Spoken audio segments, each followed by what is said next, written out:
I just stopped heating the water. We're going to mash in this vessel. This is a combination mashing and lautering vessel.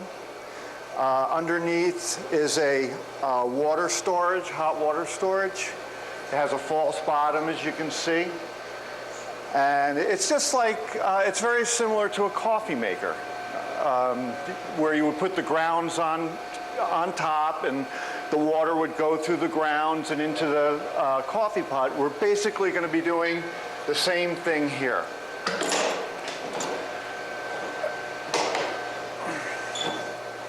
So the first thing you want to do before you mash in is to lay down what's called a foundation water. Okay, so I'm going to take the water, it's now 170 degrees out of the kettle, and it's going to go over into the mashing vessel. And by the time it goes through the piping and into this vessel and mixes with the grain, we're going to have a temperature around 148 degrees is going to be the final temperature. And mashing, of course, is the beginning of the process, the beginning of what kind of beer you're going to brew, how it's going to taste, how the feel of it's going to be in your mouth.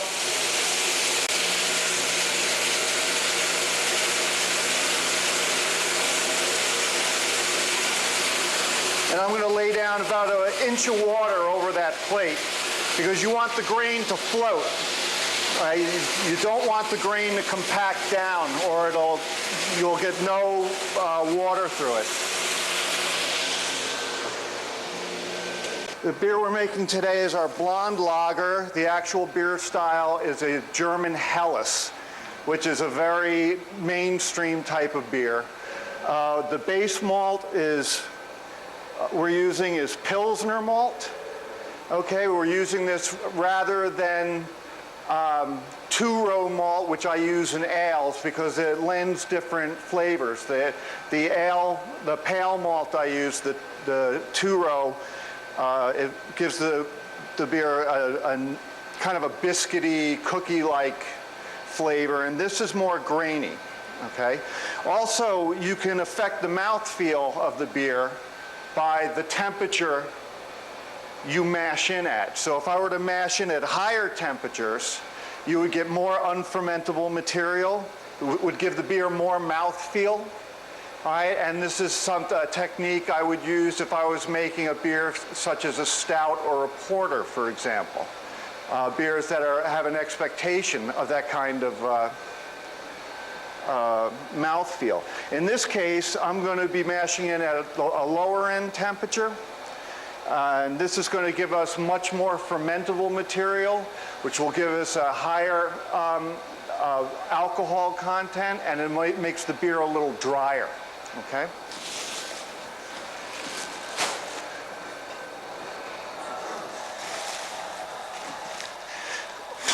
Now you can, in this case, most breweries have a auger where you can mash in and the grain would go right through here and hydrate.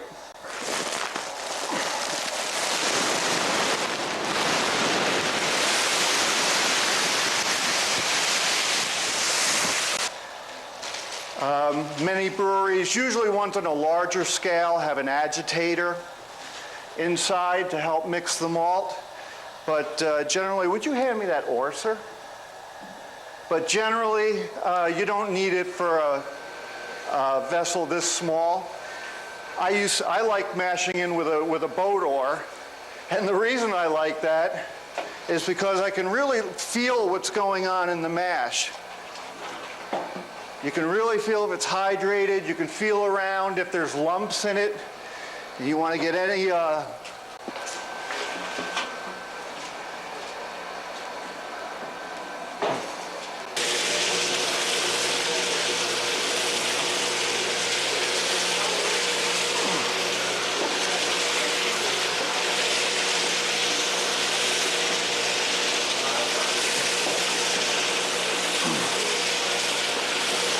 does offer agitators and vessels even this small, and some people do prefer them. But for reasons I stated earlier, I prefer to mash in with an oar so I can really feel what's going on in there.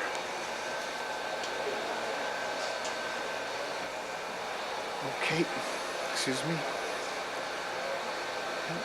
I can also feed regular street water through here. If I needed, for example, if the mash water were too hot, I could introduce a little street water into the stream to bring it to the exact temperature I'd like it to be. So that's a nice little innovation. I rarely have to use it because I really know what I'm doing. No brag, just fact. And you see you got a couple little balls in there. You want to make sure that they're all broken up.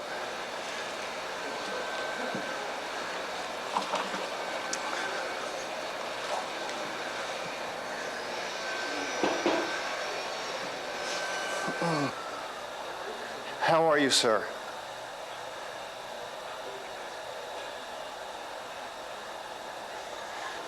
Yeah. In, I'm going to get a temperature, and the reason I do that now is if I need to make an adjustment, I can make the adjustment when I mash in those two bags.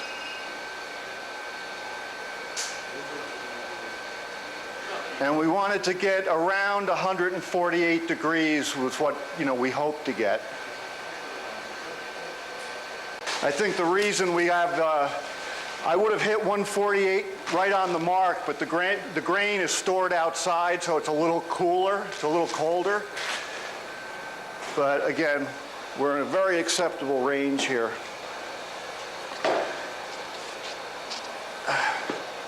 A lower temperature like that is going to give us a good, strong fermentation, and it's going to end up a relatively dry beer, and that's what I'm hoping to accomplish.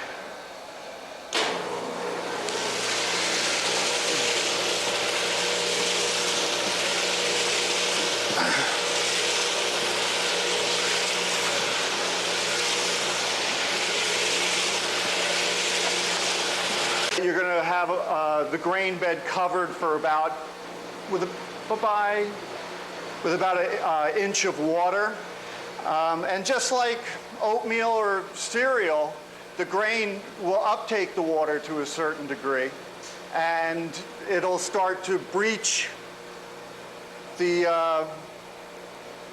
top of the water. Of course, you have to add more water then in order for the grain to be loose, floating in the solution, and it gives it literally enough room to make the conversion.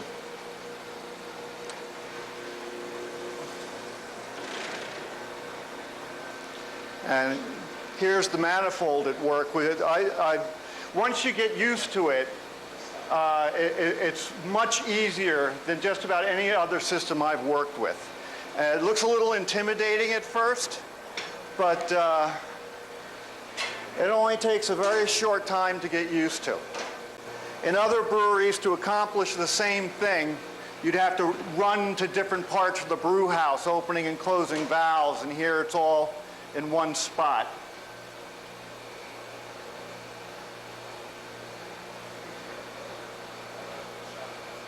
And in order to get the steam to run up the flue, you have to vent the kettle. So you can see now it's going up.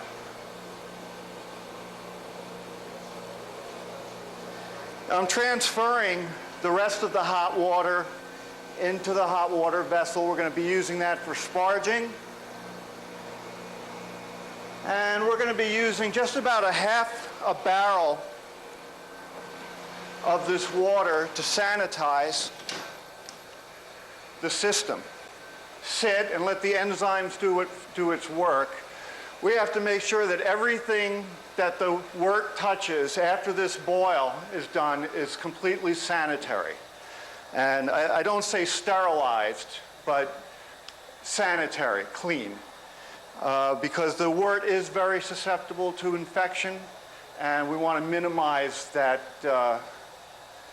as much as we can. So what I have here is I have about a half a barrel of water in the bottom of the vessel, and I just turned the heat on to get it to a relatively high temperature. And I'm going to add a little food-grade phosphoric acid into it. And this is a pretty diluted product. Of course, if you got it in your eyes, it would sting a bit, but we have an eye wash station. I really should be wearing goggles. All right, we're going to put...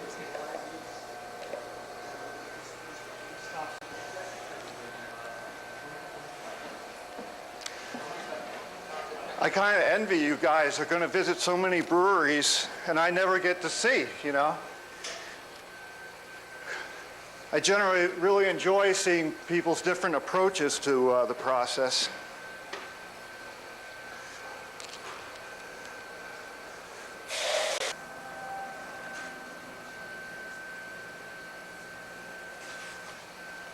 And what we have to do is create a loop that runs back to this reservoir.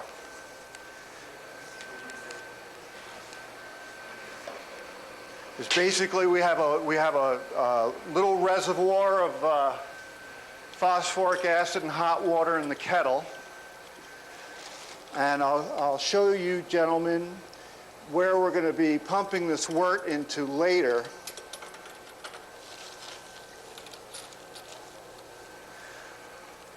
And you take note, we have 2 heat exchangers. This is to cool the wort down at the end of the boiling process. This one is street water, and we have a secondary that is cooled by polypropylene glycol, which is the material that cools the fermenters down. And generally, sometime when the water gets very warm, like in the summer, you have to utilize this in order to get a proper pitching temperature. These triclover fittings are the trainee's first nemesis, is learning how to put these on. I used to say these were designed for people with 3 hands.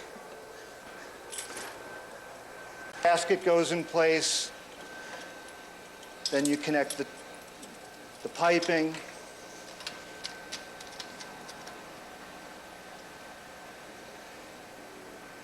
And we're all set here. I'm going to close this again. 7-barrel fermenters are actually a 10-barrel capacity, because from here up, you need a head space to accommodate the kreuzen, the foam that's going to be rising up. And yesterday I pitched our first batch of beer, into Peter here. Got sick of numbers, you know, I thought Peter and Paul was nice. And what happened is these vessels here hold double the capacity of the ones above the bar, the ones on that deck. So these are actually 15-barrel fermenters. And I brewed the first batch of blonde lager yesterday, introduced the yeast into the vessel, put the cooled wort on, and now you can see that the yeast is consuming that sugar and excreting carbon dioxide, which is running through from the top, and alcohol, which remains in the solution.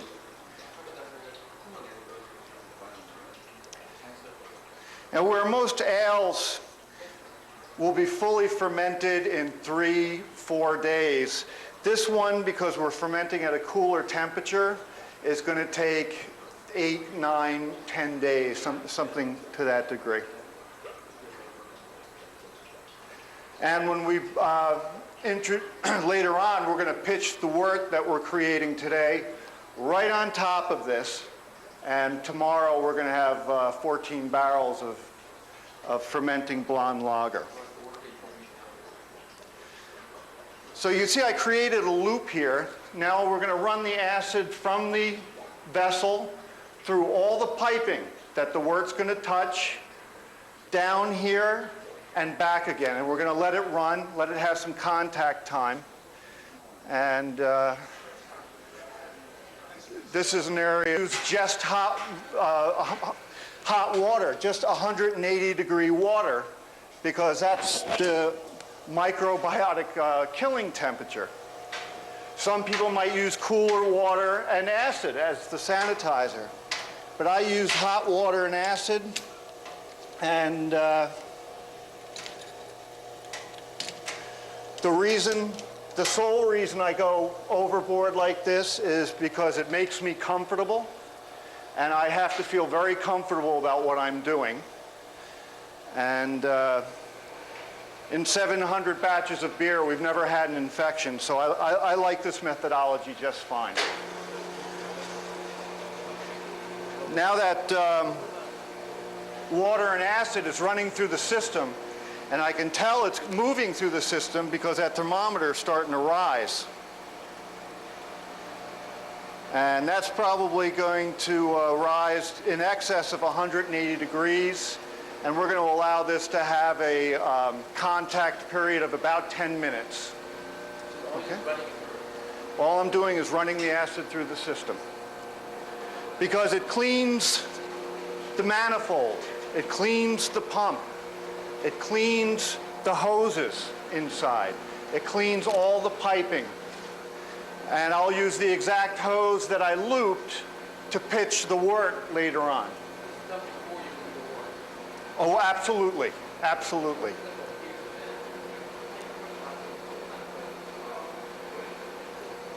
Now we'll sanitize, and some 5-6 hours from now, the wort will be moving through this system. 4 or 5 hours is a very comfortable time period. I wouldn't, for example, sanitize last night and then pitch today. That would make me very uncomfortable.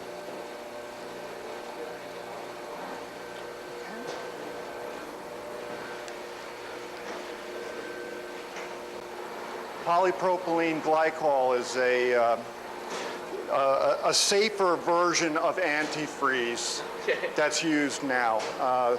It's a 50-50 mix with water, but it's also more environmentally friendly. But generally, the glycol remains in this loop for years without needing any attention. Everything has to be sanitized, because the wort that we create is literally a primordial soup, and anything will grow in it. Anything from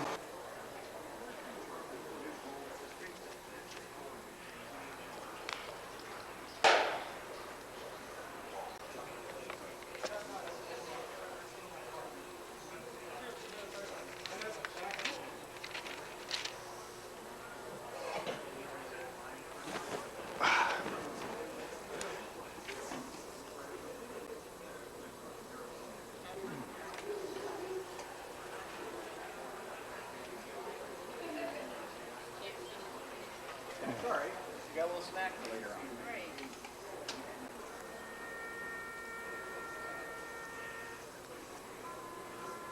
I hate listening to that dirge.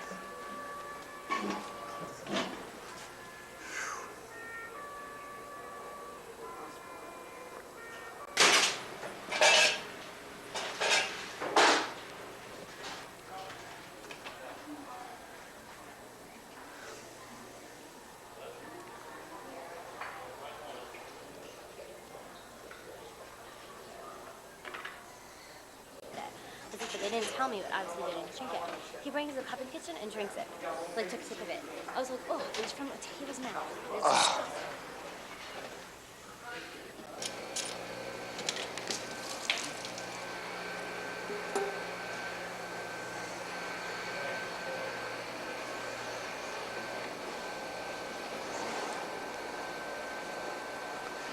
Now, this is pretty hot stuff, so you got to be really careful when you pull it off.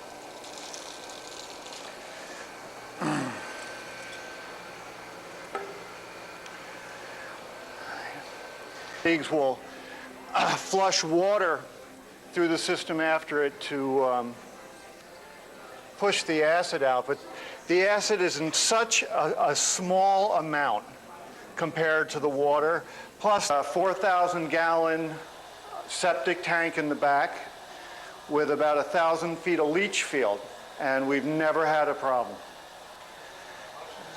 The acid should break down. Well, actually, it breaks down a lot just in the water because it's so hot.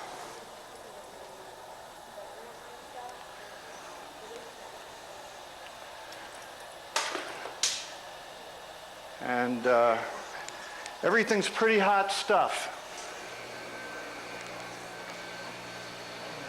I have been burned chemically and thermally, and I was even blown up once.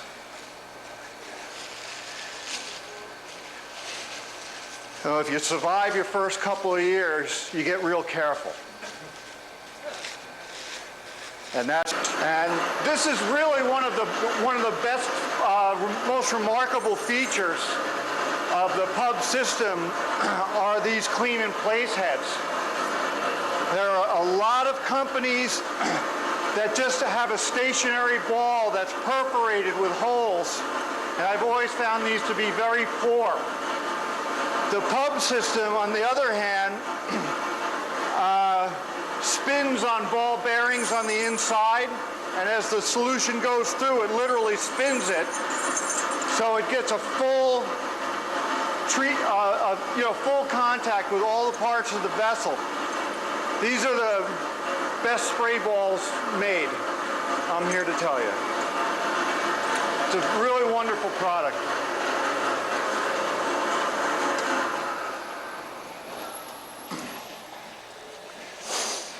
All right, so my kettle's rinsed and ready. The manifold, the hosing, the piping is all sanitized.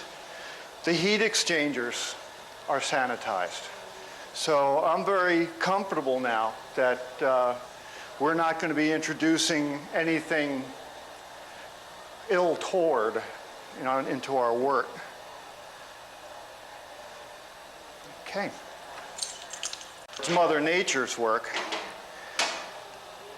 And there's the mash, and we got a little inch of water on top, and we want to make sure that stays on top.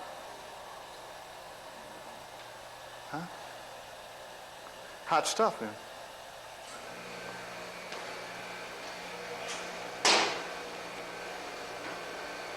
So at approximately 1 hour and 6 minutes, we're going to begin the lautering process. Just like, again, your coffee machine at home. So we're going to use hot water, about 170 degrees now, because we don't want that sugar to gum up. And so the hotter water will allow that to you literally use the grain bed as a filter media, and then it'll run through that false bottom.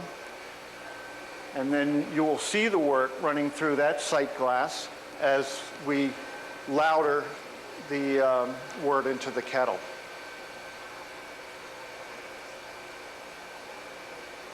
This, while, one of the most common process in brewing there has to be a certain issue of balance. If you were to run the lauter too quickly or do the recirculation too quickly, the plates could collapse, literally bend, to give you an idea of how much pressure is in there. So you want to make sure when you're recirculating that you're going to get about the same flow you would as the water's would naturally going through. Some beers, like wheat beers, for example, or beers that use a lot of barley flakes, have a tendency to compact. And then if you lauter too quickly, the whole grain bed will compact. and in larger systems, literally like concrete. And then you have the brewer's bane, which is a stuck bed. And then you have to do a lot of manipulations in order to correct that. And it generally makes for a pretty cranky brewer at the end of the day. But the odds, it's his own fault, so. But another thing your brewer will have to consider is you use barley grain. We have it set at 170. That's the actual temperature there. And when it reaches 170, that will automatically shut off through a solenoid in the back that opens and closes the valve. I did, on this particular system, I took the solenoids off the back because I like, on this vessel where we have one jacket that heats the water, there are two jackets that the steam moves through to heat it. And I like to be able to control those jackets independently. As a matter of fact, when our new system goes in, Ralph is going to put in the controls and the solenoids to allow me to do that remotely. That's just, it happens to be a little peeve of mine, a small preference of mine. But again, I didn't choose pub brewing solely for the equipment. There's also a very strong issue of service afterwards. And the company has been very responsive to me, very responsive. And many of these companies, you know, once the system's in, they're gone. And you're pretty much left on your own. One of the things I really like about pub is they stick with you if you need them.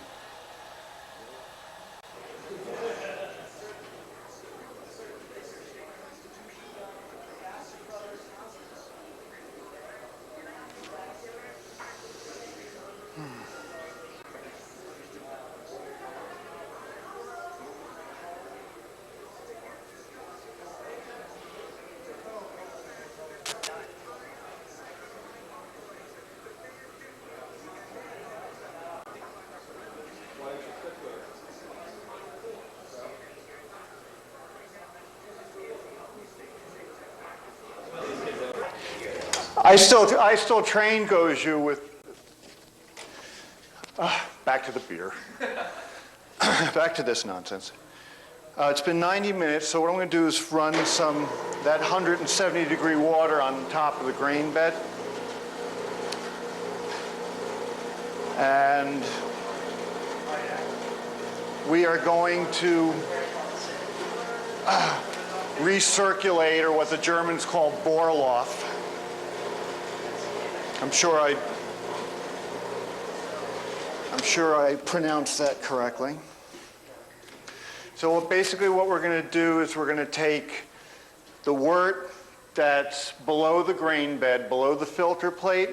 We're going to run it through the pump and back on top of the grain bed until it runs pretty much clear. And we'll be able to watch that through the sight glass.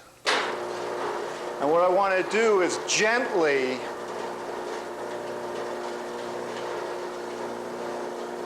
begin that process. I don't want to have that going.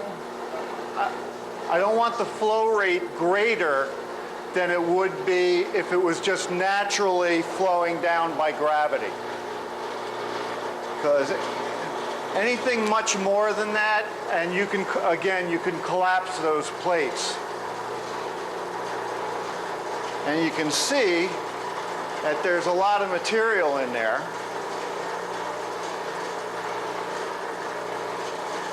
And that's going to help us get some of that material out. You know, a lot of this,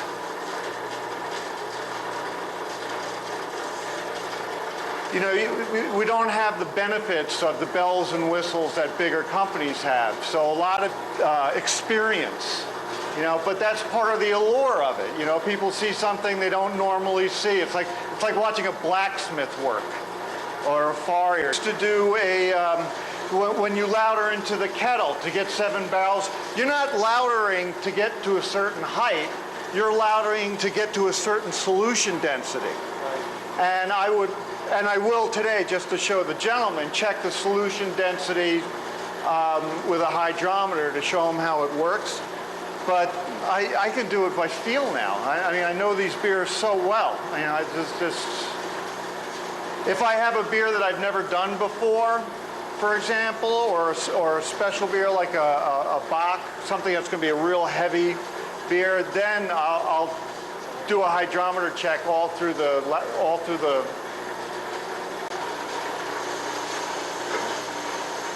to recirculate for about a half an hour to get it to clear up completely. I just want to get the heavy material, the heavy grain, back into the grain bed. So I let it go for about 10 minutes. It gets most of that really heavy material out. And when we first start the lauter, you'll see some material in it, but about 10 minutes into it, it's going to be clear as glass.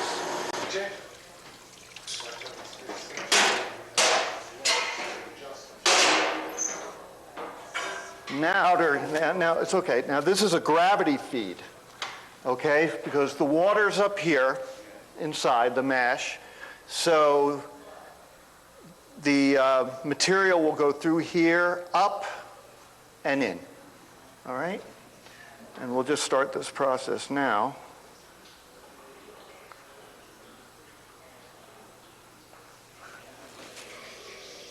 I can smell the sugar. You know, I mean, I don't have to do it. Yeah, you can smell it. It's the system, when you brew on it 2 and 3 times a day, yeah, it produces a much better beer yeah, than when you brew on it once or twice a month, right. or once or twice a week. Brews once or twice a day. Actually, we did at Mountain Valley. We used to brew double batches. We'd start at 4 in the morning. Get dashing in literally as the last, we would start mashing in when we would start the rest. Okay. And by the time that was done, then we'd be pitching. And yeah, and then after 90 minutes, you know, we'd clean the kettle out, clean everything up, and then you're doing your second batch, you know. Monty Carlo, they brew 2 and 3 times a day, 5 days a week. Yeah. Let me tell you something, man. 4 o'clock in the morning in February, 2 degrees out, baby, that's brewing. You know what I'm saying? You open up a door, house, but outside it's dry and super cold. You open the door, instant fog everywhere. You can't even see anything.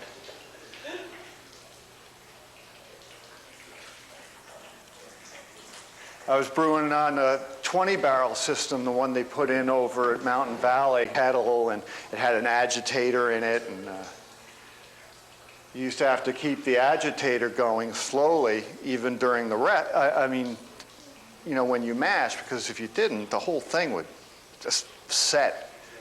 And for some reason, I can't understand, the brewmaster came in and shut that off, and the whole thing frickin' set down like concrete. And I had to get in that thing, shovel it out into the lautering vessel. And I'm telling you, doing stout, and we use a lot of the flake barley, which gets kind of, gummy. And we couldn't get, after about, we got maybe 5 barrels through on 20 barrels. And the thing stuck, you couldn't get another drop out of it. We tried taking the rake and pulling it up, but we couldn't even get the hoe in, because it was so hard. So then we decided we were going to try to underlet, and that's a technique where you back the street water underneath the grain. We're going to put a little more water on the top. My colleagues keep the pump going all the time to continuously feed water, but I don't like to do that. I think it's too much wear and tear on the pump. So if you want to go up on top and look, you may. And I just have to get something, and I'll be right back. All right, and they come. You can get this in its natural form in leaves. or in this form in pellets. I prefer this form because it stores more easily. It's more compact. The leaf hops, you have to have a lot of room for it, and they tend to lose their effectiveness faster. Also, if you're going to use leaf hops, you have to literally design the system in order to use them. And I find these much more efficient. This particular beer, as I said before, I'll use the Pilsner malt rather than the British ale malt, the two-row. In this case, you're only going to use German hops, or what you might have heard, noble hops. And they have unique characteristics in their spiciness, peppery kind of character that it lends to the beer, while many of the British hops are more citrusy. They have orange and grapefruit and citrusy kind of flavors. And that flavor type of flavor, citrusy flavor, would not be a correct flavor for this type of beer. So you want to be careful. I keep 7 different types of hops in the brewery, and make just about everything from these. And this one is Spalter. This is going to be a bittering hop. In any case, we're just going to put this in. I like to put the first charge of hops in near the beginning of the lauter. The reason we do that was because, well, I trained under a lineage of brewmasters. Otto Binding, who trained a man named Stefan Muse, a brewmaster engineer, who trained my brewmaster, Jay Masson, who trained me. And according to Stefan and Jay, Otto used to put the first bittering hops in early simply because it made the beer taste better. When you ask him, why do you put it in so early? He goes, well, it makes the beer taste better. But many years later, long after Otto's death, they found that introducing the hops early actually ionizes the material. And you'll see there are some hopping companies that sell ionized hops to you for about, $5 more a pound, when you can, all you really have to do is introduce it in a little early.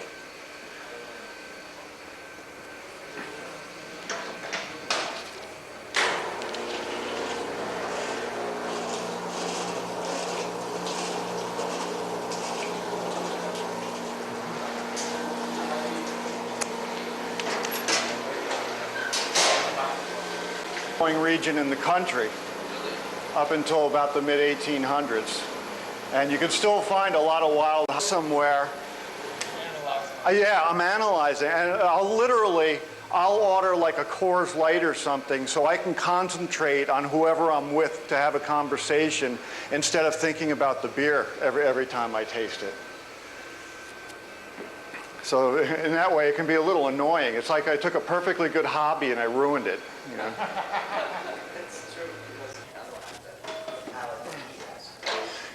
And you can kind of see that, I mean, not only from the sight glass that you're getting a nice flow rate, but also you can see the water circulating on the grain bed, and that movement kind of tells you as well.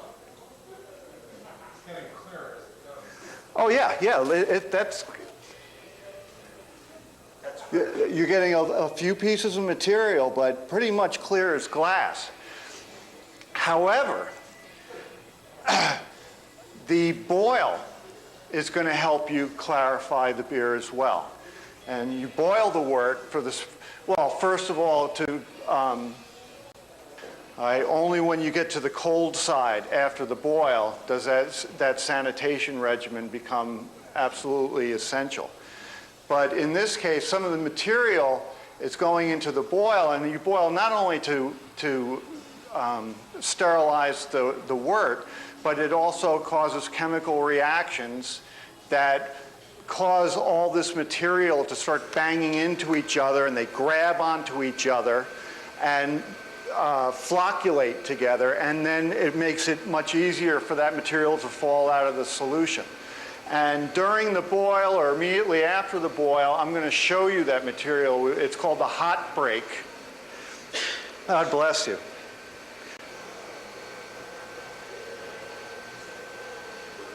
And you wouldn't believe we have 700 brews on this.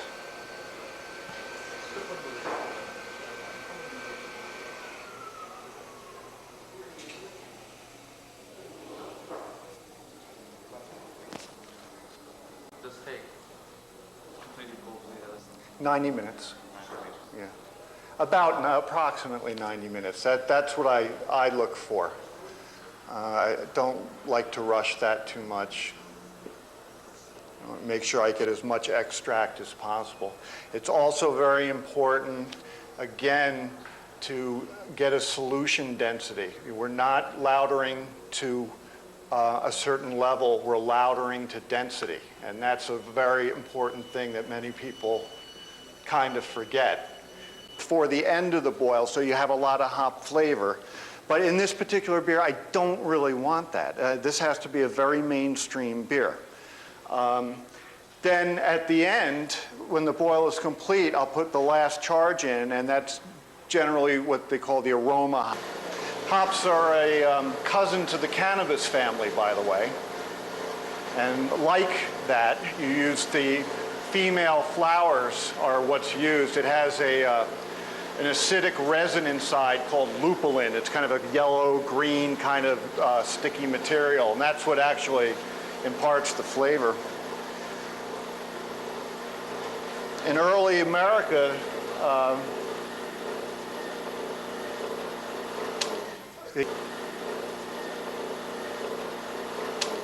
they used to use hops if you had trouble sleeping, and they would make a pillow out of it and called it a dream pillow. It was supposed to give you very vivid dreams. These are thermohydrometers.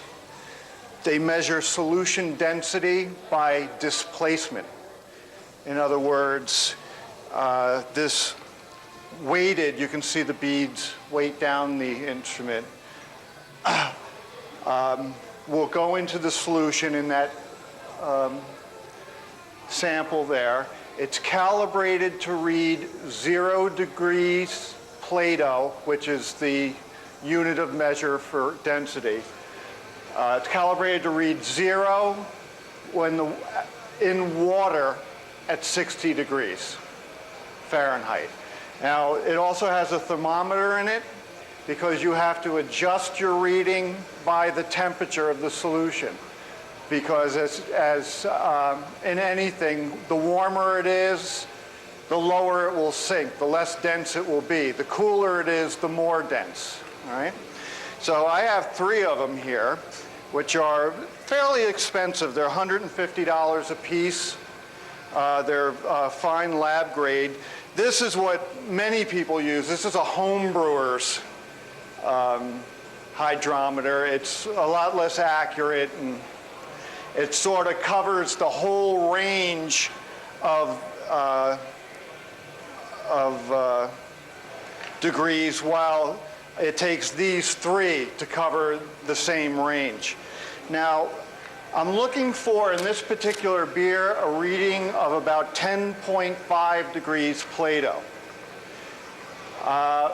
The beer, in its final incarnation, when the boil is done, when it goes into the fermenter, is going to be 11 degrees Plato.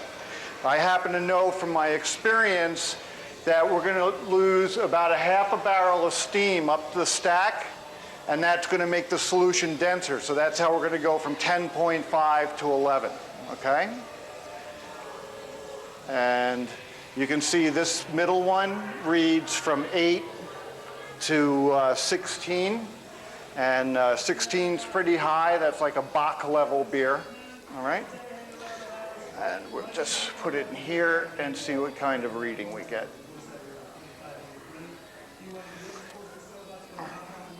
Now, again, the way it's calibrated, if this were water at 60 degrees, it would read absolute 0. but you have water in here, but it's buoyed by sugar. Okay, that's why it's the same thing, that it's easier to float in the ocean than it is in a lake because you have all the salt to buoy you. And I'm looking at the reading here. The red line is for exactly 11 degrees Plato, and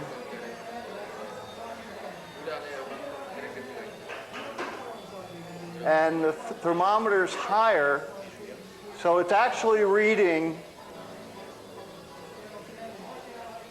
11.2 degrees Plato, which is a little high, which is telling me that I have to louder a little longer, a little further. Now, I stopped this louder at a point where I usually check it, because you can always make the wort thinner by loudering more, but you can't make it thicker. So you want to make sure that you don't wait too long, all right? So we'll just put that here. Where exactly to stop this louder without using the hydrometer? Just because I've made 700 batches of beer on this system and maybe another 300 on another pub system, and I'm very used to where things are supposed to be. And what you're looking at there, that material is the hop material that was in pellets earlier, and cover the surface of the liquid. At some point when the boil begins, that will infuse into the solution.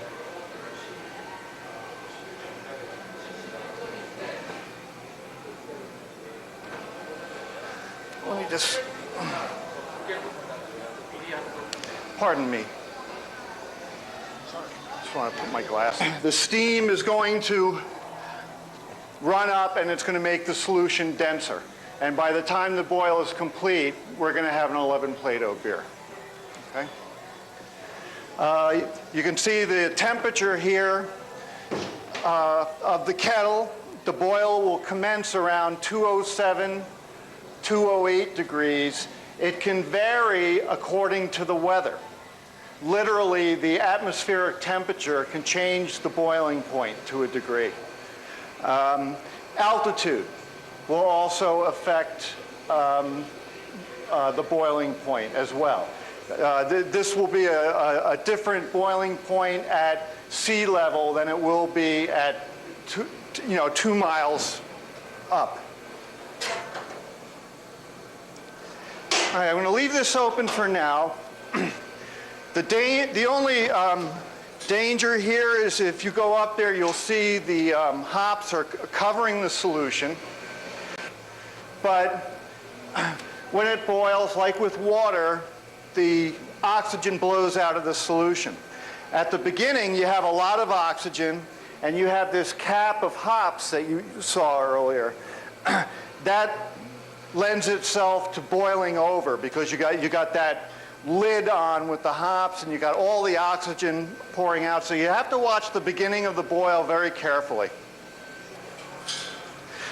And also, in many instances, when you add hops in a pelletized version, again, they're compressed, they have air in them, and when you introduce them into the boil, it can cause a boil over, which can be extremely messy. No good for the copper.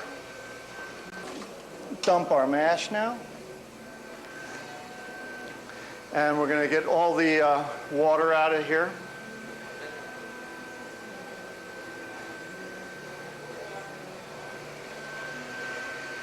And we are done with this. And that's the spent grain. Yeah, I love that. Love that stuff. Are you going to be adding more hops to that? Yes, yes, during the boil I will. But the first thing I'm going to do is, when this empties out, is clean the mash tun. Brewing is a profession that requires a lot of cleaning. If you don't like to clean, this is not a job for you. Secondly, it also requires immediate attention. If you don't clean the fermenters right away, you can get a buildup called beer stone that's very, very difficult to get off. Even this material here becomes increasingly difficult to clean if you let it wait. So I get it while it's hot and fresh and loose. And when I get to about 207, 208, it'll start to boil. The more volatile the boil, the more movement, the better. Now we let this drain out a little bit.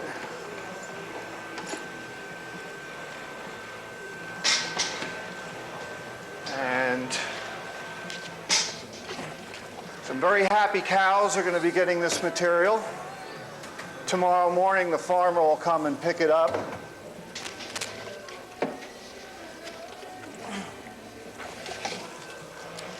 Did I have a...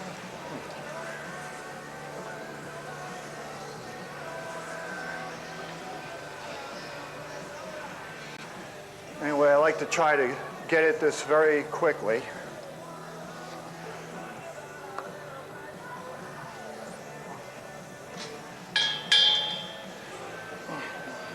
Now watch out, there's going to be a little spray. I don't want to spray your camera.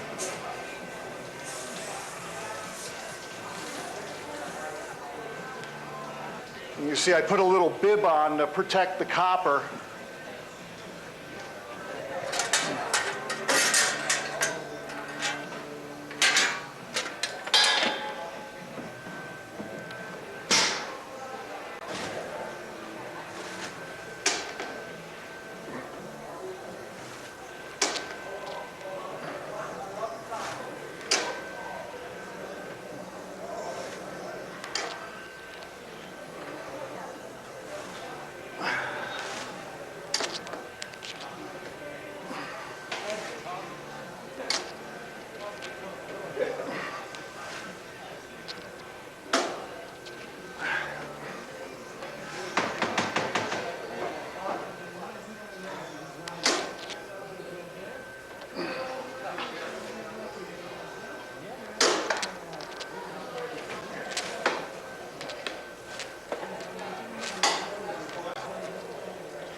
I was telling him when he gets to the editing room, he's got to brush me up to make me look good.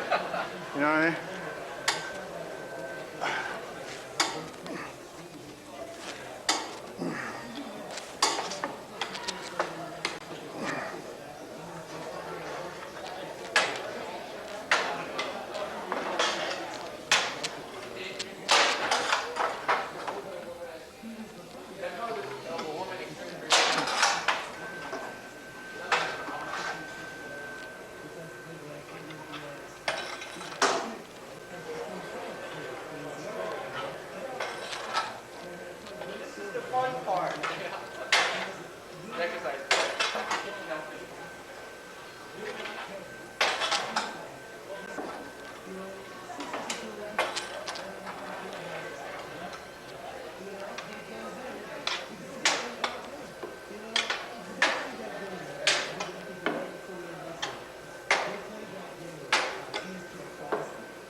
We're beginning to boil now, and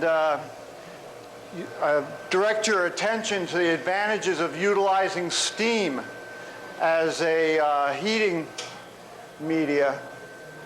I've used gas and electric coil, which I don't find as good as steam. In this case, the steam causes the boil to circumvent the entire wort, and you get a lot of movement going around.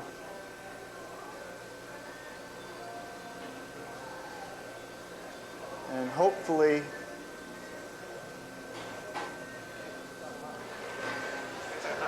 where we have a steam jacket on the bottom and the side, and it moves over to the hot liquor tank as well.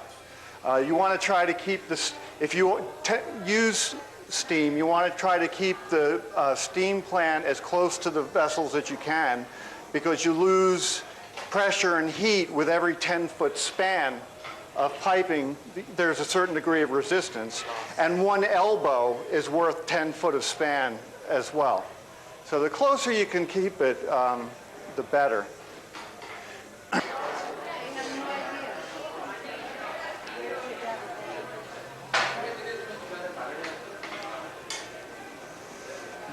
Give you that. I have my card for that. Okay. And it's 5:30. We're going to call it 5:30.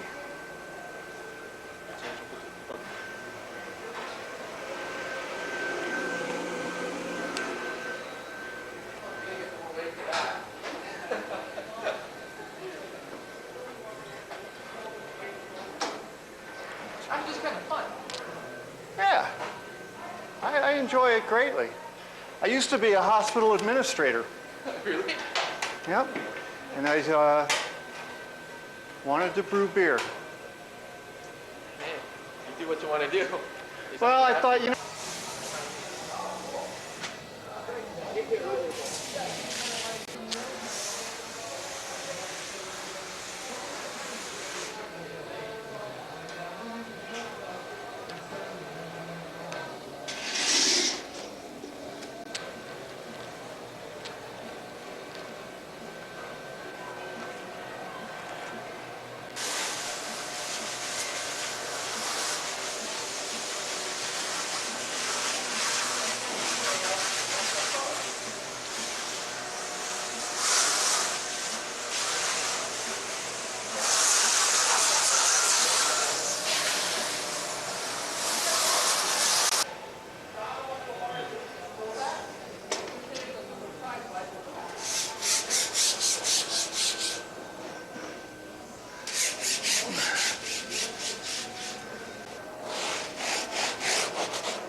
Are like,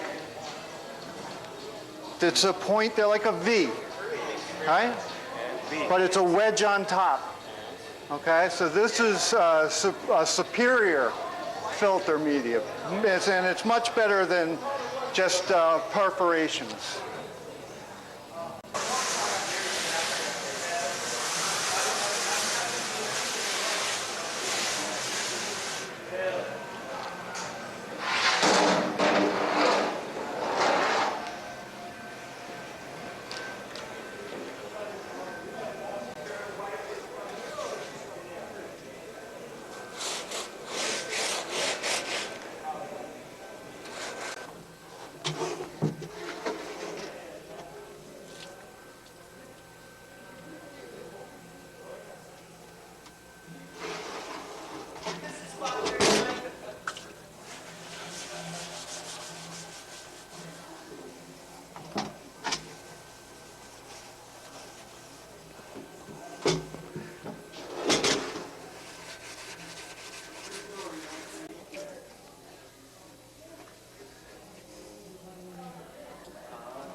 Okay.